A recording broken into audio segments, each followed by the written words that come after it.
Ni ddifethodd eto bopeth byw fel y gwneithyn.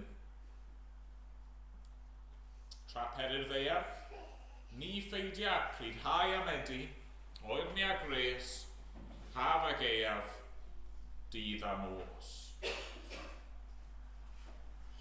Bendithiodd Duw Noa a'i feibion a dweud, byddwch ffrwythlon, amlhewch a llanwch y ddeiar. Bydd eich ofn ac arswyd ar yr holl bwysfilod gwyllt, a'r holl adar yr awyr, a'r holl ymlusged y tir ac a'r holl bysgod y môr. Gosodwyd hwy dan eich awdurdod. Bydd popeth byw sy'n symud yn fwyd i chwi, fel yr hoddais eisoes lysau gleision i chwi, rhodda fi chwi bopeth. Ond peidiwch a bwyta cig a'i einioes, sef ei waed ynddo. Yn wir, mynaf iawn am waed eich einioes. Mynaf eich, gan bob bwystfil a chan bobl. Ie, mynaf iawn am fywyd y sawl a leddir gan arall. A dywallt o waed dyn trwy ddyn y tywelltir ei waed yntau. Oherwydd gwnaeth Duw ddyn ar ei ddelw ei hun. Chwythau byddwch ffrwythlon ac amlhewch, epiliwch ar y ddeiar ac amlhewch ynddi. Llefarodd Duw wrth Noa ei feibion a dweud, dyma fi yn sefydlu fy nghyfamod a chwi, ac a chad ar eich ôl, ac a phob creadur byw gyda chwi, yn adar ac anifeilied, a'r holl bwysfilod gwyllt sydd gyda chwi, y cwbl a ddaeth allan o'r arch. Sefydla fy nghyfamod a chwi, rhag torri ymaith eto bob cnawd trwy ddyfroedd dilyw, na bod dilyw arall i ddifarddeir. A dwedodd Duw, dyma a osodaf yn arwydd o'r cyfamod yr wyf yn ei wneud â chwi, ac a phopeth byw gyda chwi tros oesoedd dirif. Gosoda fy mwa yn y cwbl, a bydd yn arwydd cyfamod rhwng o fa'r ddeiar. Pan goraf gwmwl ar y ddeiar, bydd bwan yn ddangos yn y cwmwl, a chofiaf fy nghyfamod rhwng o fachwy, a phob creadur byw o bob math, ac ni ddaw'r dyfroedd eto'n ddilyw i ddifa pob cnawd.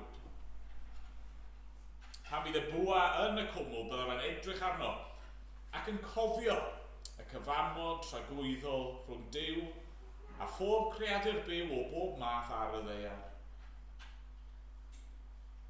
Dwedodd Duw wrth Noa, dyma arwydd y cyfamod, yr oedd wedi ei sefydlu rhyngof a phob cnawd ar y ddeiar. Sem, Cham a Japheth oedd meibion Noa a ddaeth allan o'r arch. Cham oedd tad Canan. Dyma 3 mab Noa ac ohonynt y poblogwyd yr holl ddeiar. Dechreuodd Noa fod yn amaethwr. Planodd wynllan. Ac yna, yfodd o'r gwyn nes meddwl. Gorwedd yn noeth yn ei babell. Gwelodd Cham, tad Canan, ei dad yn noeth. A dwedodd wrth ei ddau frawd y tu allan. Ond cymerodd Sem a Japheth fantell, a gosod ar ei sgwyddau, a cherdded yn wisg ei cefnau a gorchuddio noethni ei tad. Gan droi ei wyneb ei ffwrdd, rhag gweld noethni ei tad. Pan ddeffrodd Noa o'i wyn, ac wybod beth roedd ei fab iengaf wedi ei wneud iddo, dwedodd, melltigedig fyddo Canan. Gwas i weision ei frodyr fi. Dwedodd hefyd, bendigedig ar yr arglwydd fynyw fyddo Sem. Byddai'r Canan yn was iddo. helaethau Duw Japheth, iddo breswylio ymhebyll Sem. Byddai'r Canan yn was iddo. Bu Noa fyw wedi'r dilyw am 350 o flynyddoedd. Felly roedd oes gyfan Noa 950 o flynyddoedd. Yna bu farw. Amen. Amen. Diolch i Dduw am ei air i ni. Dwi'n i ganu o Rymal 2 nesaf. 115 yn Rymal 2.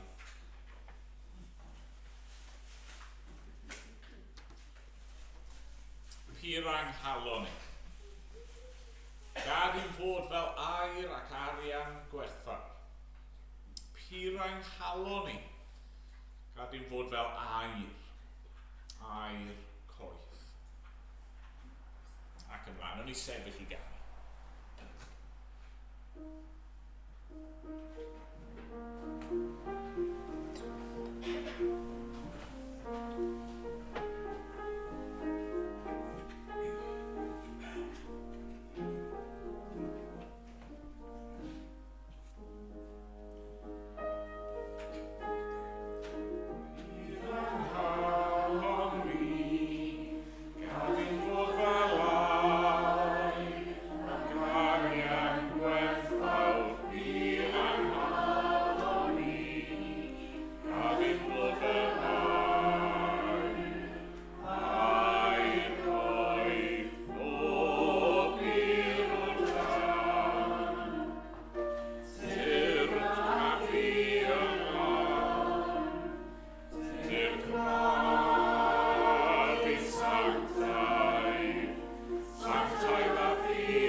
Nhw'n i droi at yr arglwydd.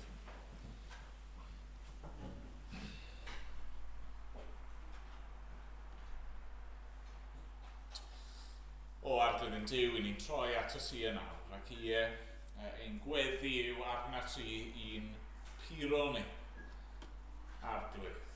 Ein ni wedi clywed henod air di am y ffordd wnest i anfon dilyw.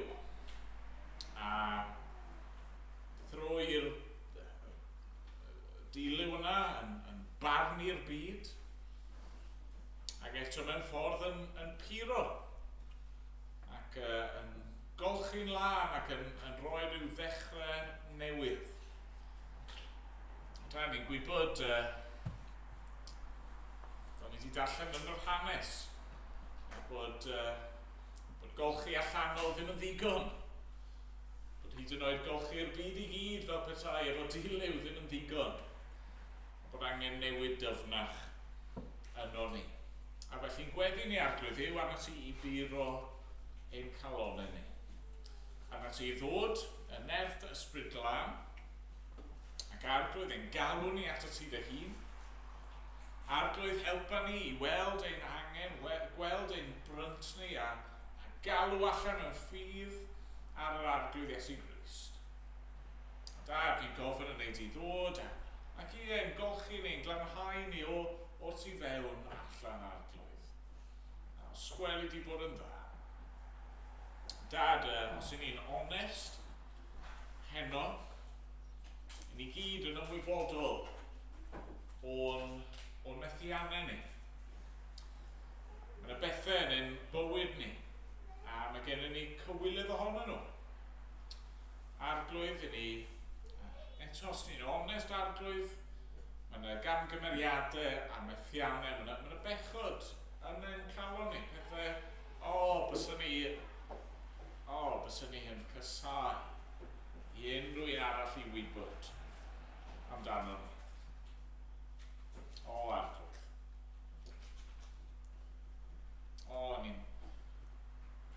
Ni'n gwybod mae'n angen mwyaf ni yw arno ti i ddod ac i ddelio gyda ein cywilydd, a'n eiogrwydd, i delio gyda'n pechod ni, delio gyda'n gwrthryfel ni yn derbyn ni.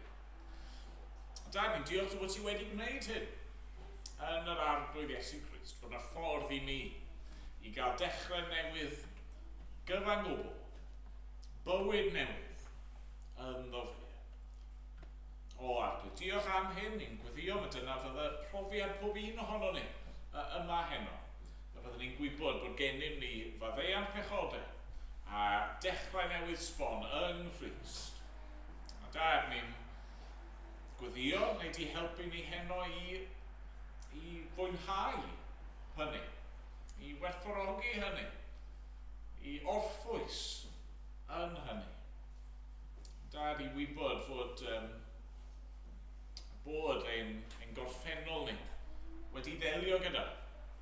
Bod dim angen i ni boeni mwyach, dim angen teimlo cywilydd mwyach, ni'n gallu gadael hynny yn tu cefn i ni. Arglwydd, atgoffa ni heno bod gennym ni dragwyddoldeb o'n blaenau gyda thi, a bod ni'n gallu dechrau ar y bywyd yna heno, nawr, yn Christ. Dad, ni'n gwybod na dyma newyddion gorau posib arglwydd. Mae'r bobl o'n cwmpas ni, mae nhw yn brwydro gyda eiogrwydd, gyda cydwybod sydd yn ei condemnio nhw a arglwydd i ni'n gallu dweud fod yna ffordd iddyn nhw i brofi'r heddwch yna, i gael eu cymodi gyda thi trwy'r arglwydd Iesu Grist. Dad, helpa ni felly rannu'r newyddion da yma gyda'r eraill.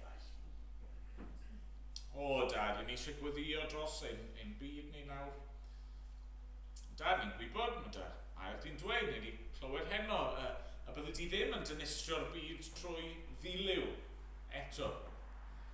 Ac Dad, ni'n gwybod, mae da air di yn dweud yn iddo far, mae tân yn llosgi ac yn puro fydd yn dod ar ddiwedd amser. Ond Dad, ni'n gwybod fod yna lawer o bobl heddi sydd yn profi effeithiau, pechod yn y byd, effeithiau newid hinsawdd, effeithiau llywodraethau gormesol, effeithiau rhyfel a'r holl bethau ofnadwy hynny. Ond Dad, ni'n diolch i ti, bod ni'n gallu dynabod i ac yn gallu ymddiried yno ti, beth bynnag y faw. Ond Dad, ni'n gwybod fod hynny ddim yn wir i bawb, a felly ein gweddi ni yw y byddai'r byd yn profi y gobaith yna sydd gen ti trwy dy fab yr arglwydd Iesu. Dad, helpa ni nawr. Ni'n ymwybodol fod llawer yn ein plith ni efallai dan straen ar y foment, falle di blino, bod salwch a phob math o bethau eraill yn gallu'n tynnu ni lawr o arglwydd, cadw a'n golwg ni felly ar natur, ar y bywyd newydd sydd gennym ni yn yr arglwydd Iesu. Da derbyn ni felly'n diolchgar yna, yn ei enw hi. Amen. Amen. Ganwn ni eto. Dyma gan i'r atodiad rhif 41.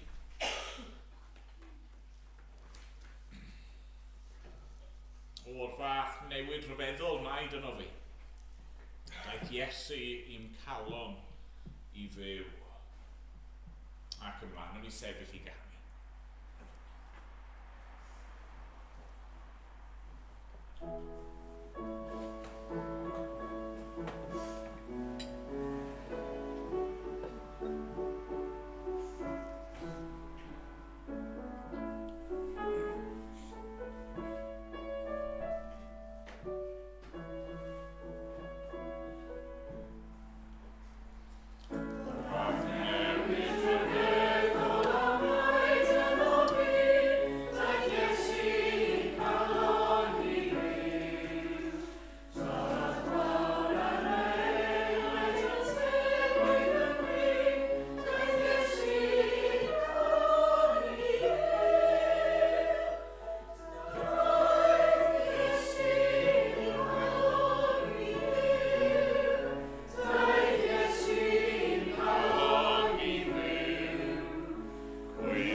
Aml iawn yn yr ysgrythyr yng Nghaerdydd. Y geiriau mwyaf syml yw'r rhai mwyaf pwerus. Y geiriau mwyaf syml yw'r rhai mwyaf hyfryd, yn dyfa. Pennod 8 yn dechrau fo'r geiriau hyn, cofiodd Duw am Noa. Geiriau syml. Geiriau gallwn ni bod neidio drostyn nhw, falle wnaethoch chi neidio drostyn nhw a pryn sylwi arnyn nhw.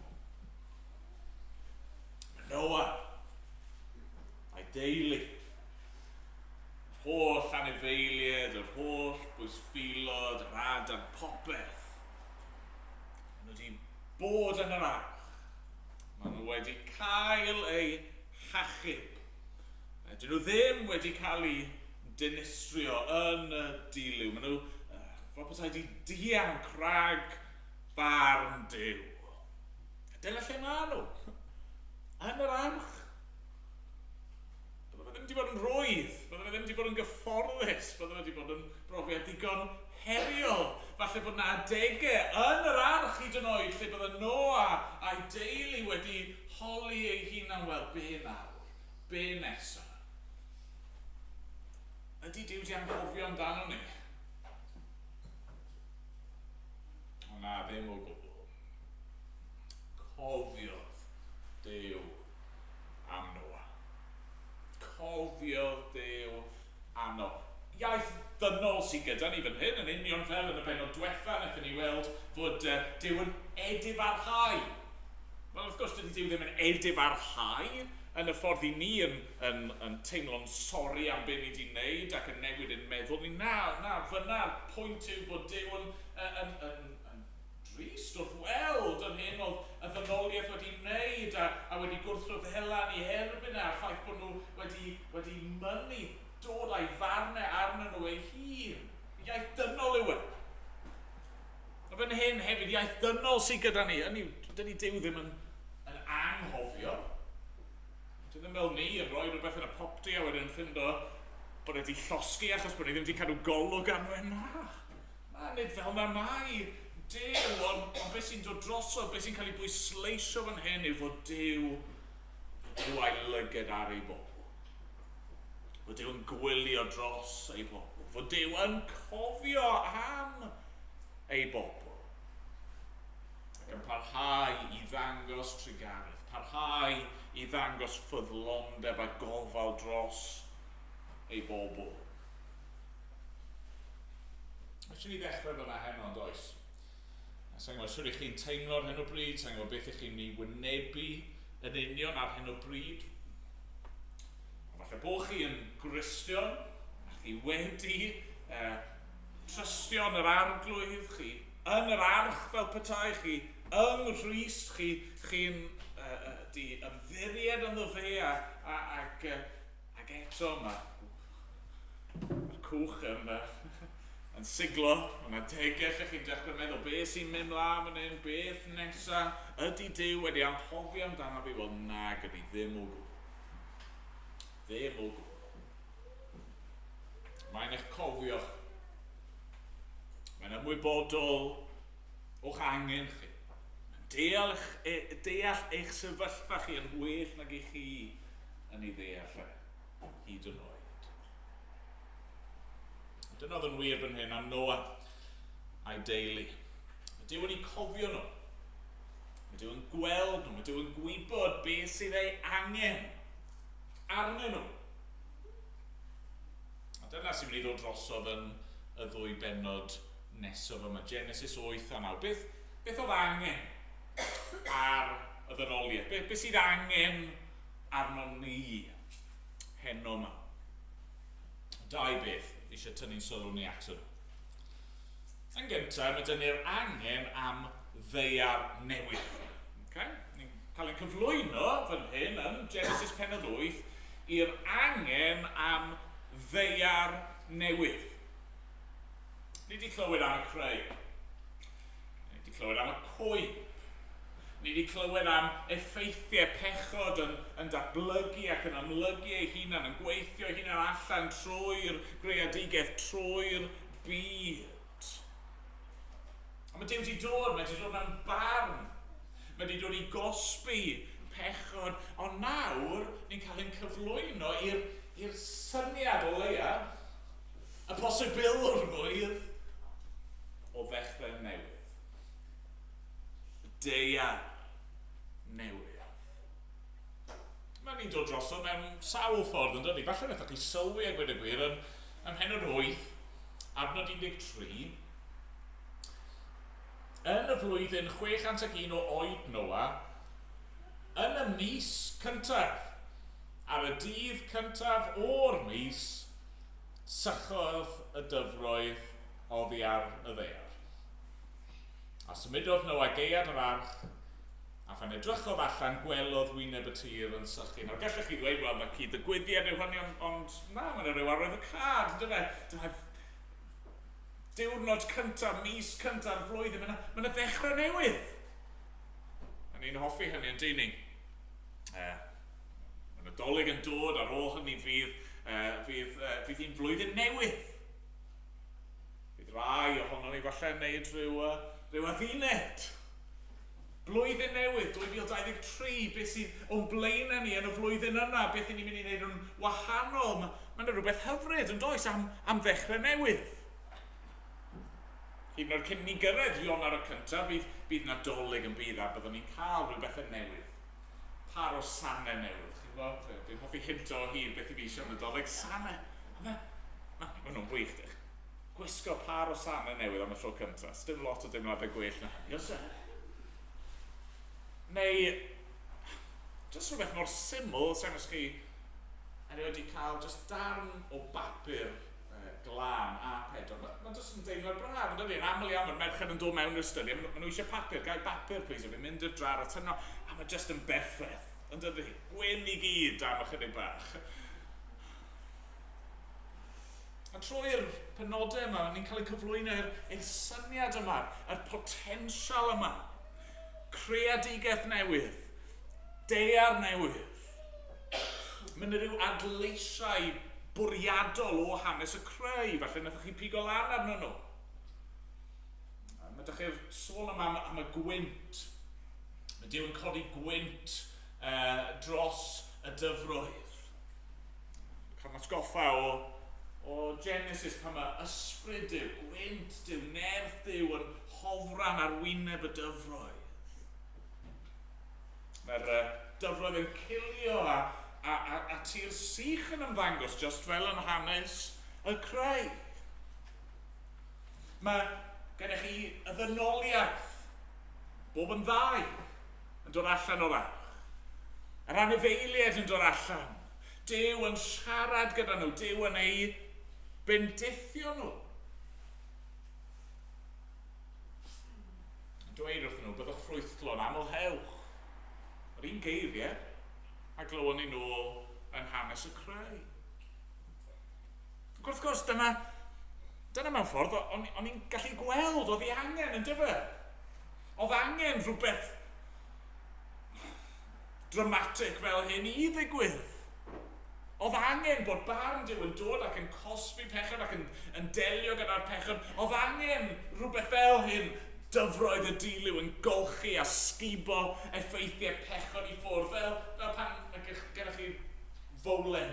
A chi wedi cael rhywbeth i fita ac yna mae'r bwyd sydd ar ôl jyst i sychu a di mynd yn ychaf i arno fe. A chi angen golchi a di chi. Chi angen golchi'r brynt ni ffwrdd a dechrau eto. A dyna'r fath o syniad sydd gyda ni fan hyn. Allwch chi ddychmygu rhywun yn darllen Genesis am y tro cyntaf yn cyrraedd y pwynt yma ac yn meddwl, waw, wel, dyma ni. Gret. Ac eto, dwi ddim cweit yn ddigon ydy e. Dyna ni angen nefoedd a daear newydd. Ond dyw'r hyn sydd wedi digwydd fan hyn, dwi just ddim cweit yn cyrraedd y nod ydy e. Mae'n adleisiau o hanes y creu, ond mae rhywbeth i newid, mae rhywbeth yn wahanol. Yn does, chi'n edrych ar penod 9 adnod 2. Mae Duw yn dweud, bydd eich ofn a'ch arswyd ar yr holl bwysfilo'r gwyllt. Yn o hyn allan, mae'r anifeiliaid, dyn nhw ddim yn mynd i ddod atoch chi fel wnaethon nhw ddod at Adam, nhw'n mynd i redeg i ffwrdd. Ac yna mae'n mynd mlaen i ddweud, o hyn allan, fe gewch chi fwyta anifeiliaid. Ac yna mae'n mynd mlaen i rybuddio, dyw popeth ddim yn ei fod yn berffaith. Mae pobl yn mynd i frifo i gilydd, mae pobl hyd yn oed yn mynd i ladd ei gilydd. A felly chi bron a bod yn teimlo, mae yna rhyw densiwn yma, dos e, hynny yw, beth sy'n mynd i ddigwydd? Mae Duw di golchi'r cwbl i ffwrdd, ond ar yr un pryd mae pechod dal i fod yn y byd. Beth sy'n mynd i ddigwydd? Ydy Duw yn mynd i anfon dilyw ar ôl dilyw ar ôl dilyw ar ôl dilyw? Fel ni'n mynd am car ni'r cawas bob tro mae yn dechrau mynd yn ffrwnt? Wel na. Na, nid dyna sy'n mynd i ddigwydd. Mae Duw yn gweud, wneith hynny ddim digwydd.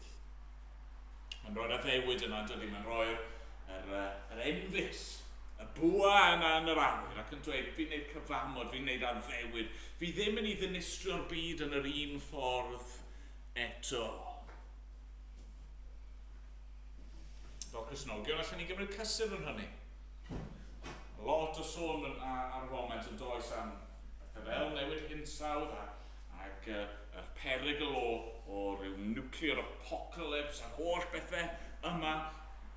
Wrth gwrs, fel Cristnogion ni fod yn ddoeth, wrth gwrs ni fod i geisio heddwch a ni fod yn stiwardiau da o'r creadigaeth, ond fel Cristnogion ni'n gallu cymryd cysur na mae Duw wedi gweud bod e'n reoli.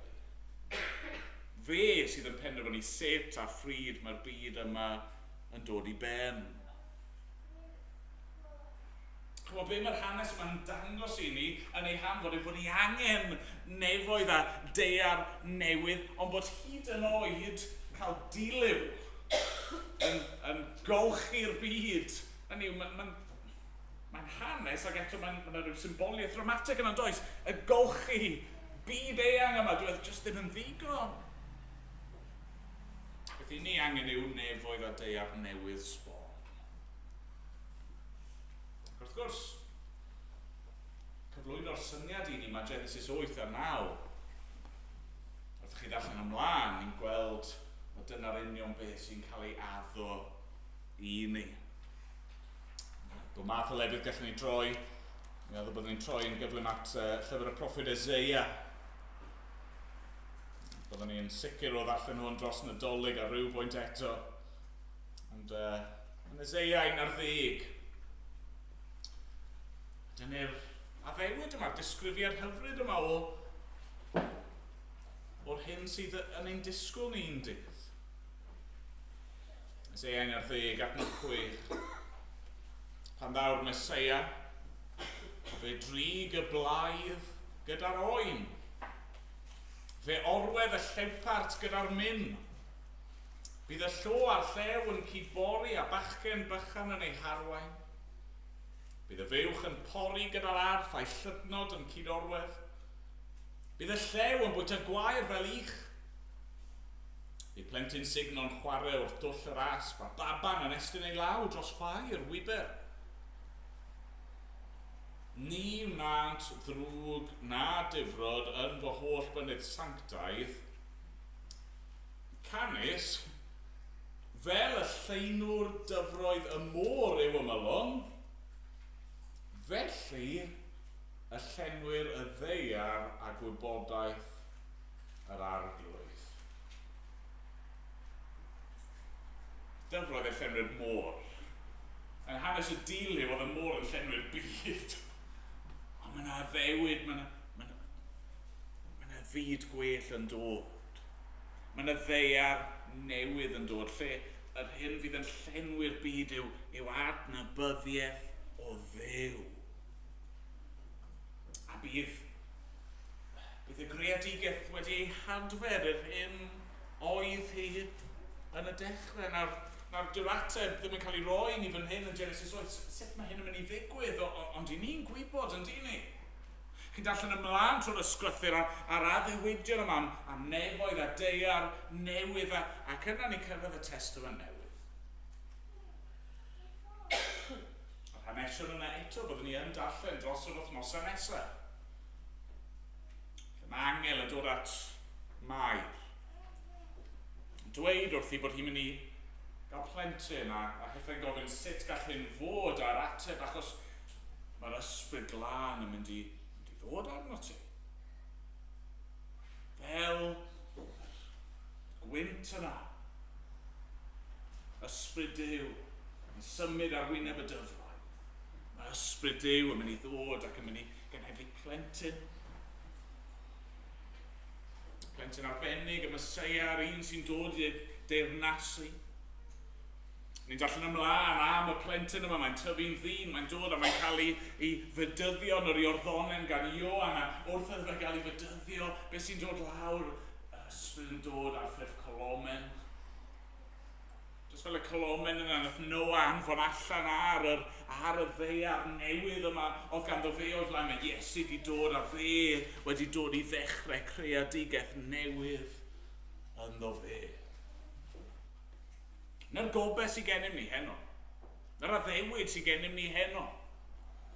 Mae gennym ni nefoedd a deiar newydd sydd yn cael ei paratoi ar ein cyfer ni. Byd lle fydd na ddim barn, na drygioni, na marwolaeth, na thrychinebau mwyach. Mae'n anodd i ddychmygu, ynddo fi? Ni wedi edrych sawl gwaith dros y blynyddoedd ar lyfr y datguddiad yn dyn ni. A llyfr y datguddiad yn disgrifio'r nefoedd a'r ddeiar newydd yma, a'r disgrifio'r old yna, ni bydd môr mwyach. Mae'n gwneud lot o sens yn gyd-destun stori Noa, nag yw e? Sdim môr mwyach. Sdim diliw mynd i fod fan hyn. Sdim angen golchi'r lle yna'n lan. Na, nefoedd a deiar newydd lle mae cyfiawnder yn trigo. Felly, na'r peth cyntaf sy'n dod drosodd, mae'n dod drosodd yn glir iawn, yn dydi, beth ni angen? Wel, ni angen deiar newydd. Mae'r arglwydd yn dangos fan hyn i Noa, mae'n dangos i ni, beth ni angen? Ni angen deiar newydd. Na falle bod chi'n meddwl chi'n wel, oce, beth yw'r broblem te? Mae'n rhoi deiar newydd. Mae di hamon diliw, mae'r dŵr yna wedi golchi'r byd, wedi sgibo drygioni i ffwrdd. Beth yw'r broblem? Wrth gwrs, y broblem yw, bod ni angen nefoedd deiar newydd, dyw hynny yn hun ddim yn ddigon. Ni angen calon newydd hefyd yn dydyn. Achos dyw'r broblem ddim just mas fyna, dyw'r broblem ddim just yn y byd o'n cwmpas ni, mae'r broblem mewn fan hyn yno fi ac yno chi. Yr ail bwynt, yr angen am galon newydd. Fi y ddynoliaeth ddod allan o'r arch. Mae Duw ei hun yn cydnabod bod y diliw ddim wedi datrys y broblem naddo. Pennod 8 adnod 21. Mae Duw yn dweud, ni felltithia fydde ar mwyach o achos dyn, bod gogwydd ei feddwl yn ddrwg o'i ieuenctid. Ni ddiwethaf eto bopeth byw fel y gwneithym, tra peryr ddeiar ni ffeidio prydhau a medu, oer ni a gres, haf a geiar dydd a nos. Hynny mae Duw fel bethau'n dweud, fi ddim mynd i just anfon diliw ar ôl diliw ar ôl diliw, ond dyw hwnna ddim yn golygu fod y broblem wedi ddelio gyda. Na, achos mae'r broblem tu fewn i ni. Mae gogwydd ein meddwl ni, yr ffordd i ni'n ymddwyn, mae'n calon ni yn ddrwg. A fel petai i brofi'r pwynt, os ydych chi ddim yn ei gredu fe'n barod, mae dyna'r stori yma'n does ar ddiwedd pennod 9 sydd yn amlygu e. Pennod 9 adnod 18. Ni'n clywed am Noa ac am ei feibion. A fel sy'n wir mor aml yn y Beibl, dyw'r Beibl ddim yn cuddio pethau, ydy e? Dyw'r Beibl ddim yn sugarcoatio neu'n whitewashio pethau. Nes i wneud y pwynt yma, os diwethaf falle byddwch chi'n cofio hynny yw, nath Noa gael ffafr gyda Duw, ond ddim achos bod e'n berffaith.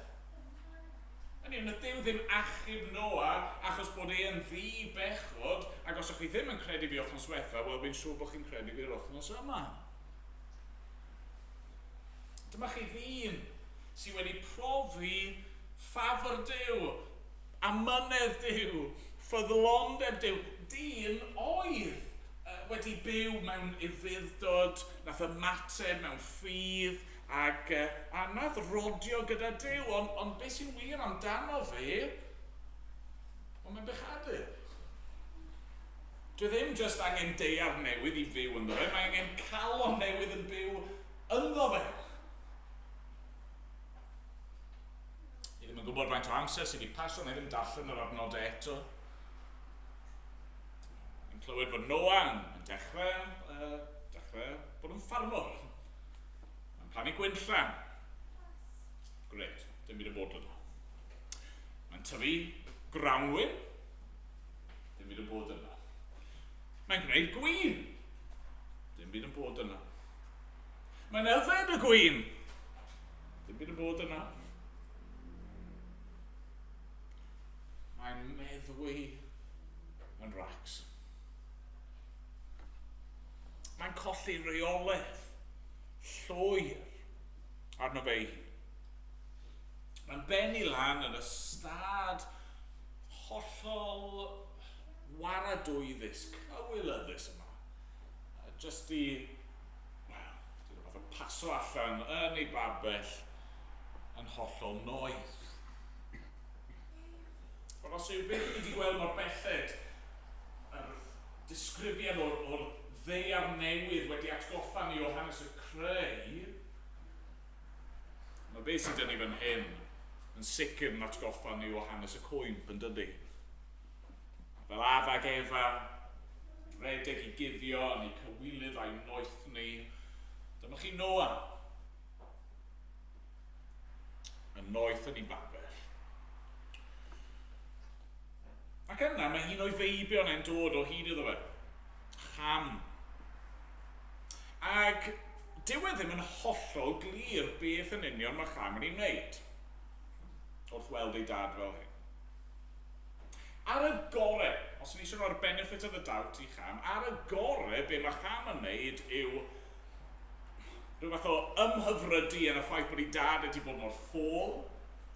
Mae yn hytrach nag anrydeddu ei dad, mae'n gwneud ffôl ohono fe ac yna'n mynd ac yn gosip ac yn dweud wrth i frodyr ac eraill o edrychwch mor wirion y dad wedi bod.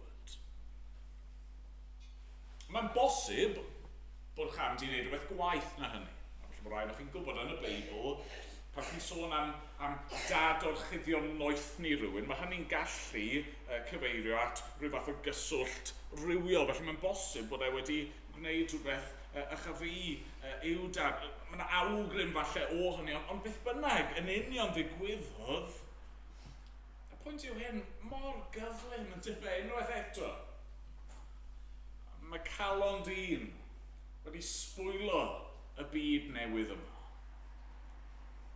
Noah yn meddwi'n gaib, Cham yn ymddwyn yn anghyfrifol ac yn anfoesol. Diolch byth bod Sem a Japheth yna yn dod yn anrhydeddu ei tad ac yn gorchuddio noethni Noah. Mae'n hanes ychaf i, mae'n hanes ddigon rhyfedd mewn un ystod yn dydy. Ond wrth gwrs, be mae'r hanes yma yn ei ddangos i ni mor glir. Yw bod e ddim yn ddigon i ni jyst cael nefoedd a deiar newydd, achos os o'n ni jyst yn cael nefoedd a deiar newydd, byddwn ni'n gwneud mes o'r nefoedd a deiar newydd yn ansyth. Beth i ni angen yw calon newydd hefyd. Ar unwaith eto, dyw'r ateb i'r broblem ddim yn cael ei roi i ni. Sut mae delio gyda problem y galon? I gael yr ateb, bydd rhaid ni ddarllen ymlaen trwy'n Beiblau ni wrth i Dduw ddatguddio mwy a mwy. Ond chymod be, hyd yn oed yn Genesis 8 a 9, mae Duw yn dechrau roi awgrym. Mae'n dechrau roi'r building blocks ar gyfer ateb i ni.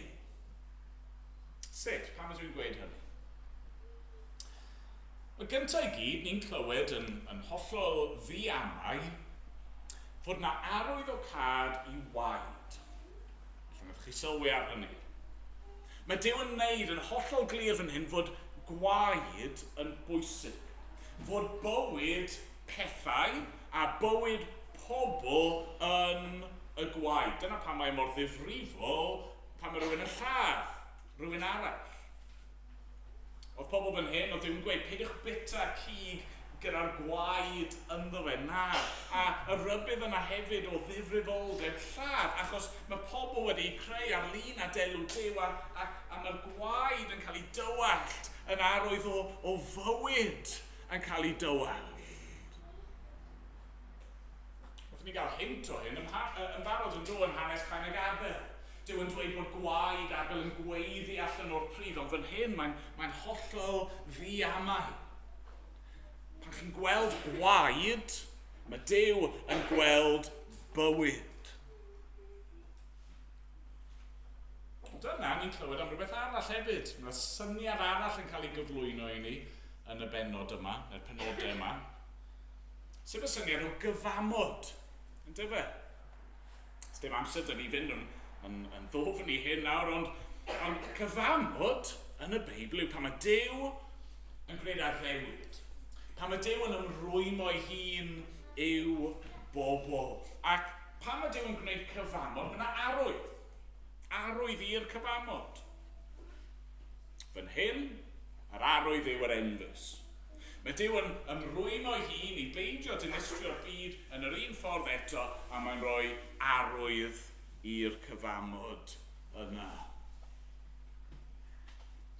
Felly chi'n dechrau gweld nawr beth fi'n golygu.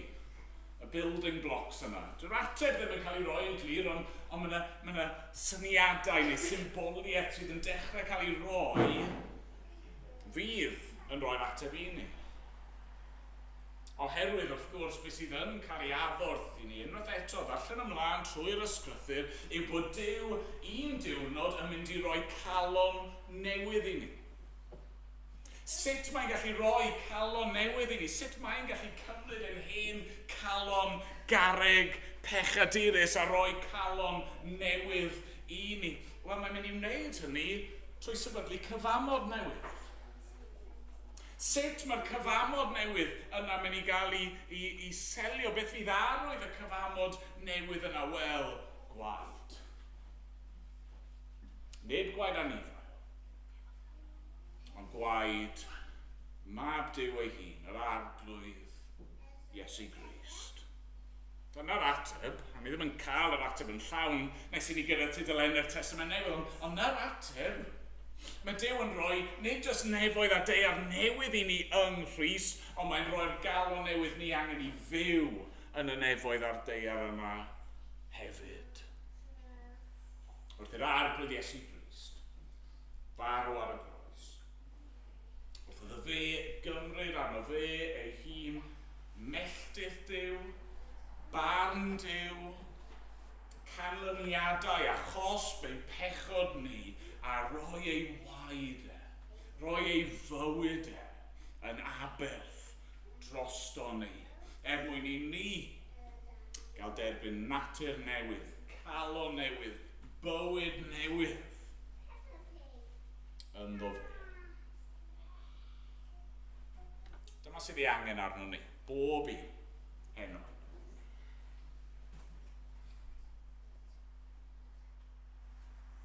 Dyma sy'n cael ei addo a'i gynnig I chi ac I fi heno.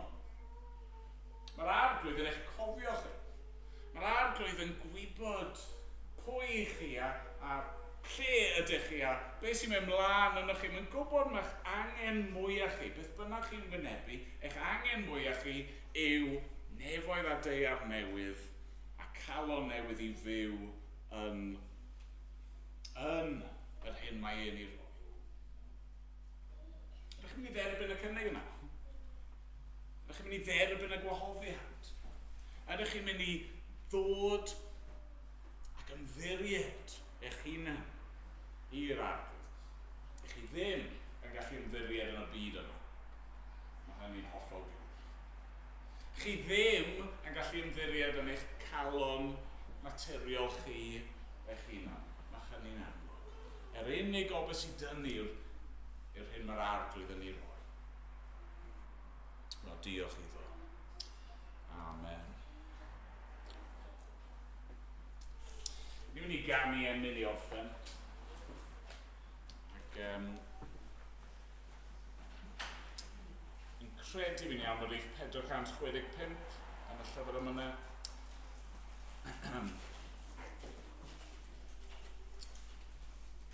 Yr erin oedd mewn anial dir yn crwydro y mathraw ac yn rhyw ddisgwyl bob yr awr bod ti fy nhad gerllaw. Ac ymlaen, o'n i sefyll i ganu.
Ddim angen cael ein achub rhag y byd yma yn unig, ond i ni angen cael ein achub rhag o'n ni'n hunan. A ni'n diolch mae dyna'r union sy'n cael ei addo a'i gynnig i ni. Dad, ni'n deheu. Ni'n deheu am y dydd pan y cael ni weld yr arglwydd Iesu. Ni'n deheu am y dydd y cael ni fynd i fewn i'r etifeddiaeth dragwyddol. Ni'n deheu am y dydd pan fyddwn ni wedi ein gosod yn rydd, yn llwyr, rhag bechod. Byddwn ni wedi stopio pechu arglwydd. O, ni'n deheu am hynny. Diolch i ti bod ein gobaith ni yn sicr a bod ni'n gallu dechrau ar y bywyd tragwyddol yma yn awr. Dad, cadw'n golwg ni arno ti, ro ffydd a nerth, ro bob peth sydd ei angen arno ni. Diolch dy fod ti yn ein gweld ni ac yn ein cofio ni. Diolch am dy gariad. Derbyn ein mawl ni yn enw'r arglwydd Iesu.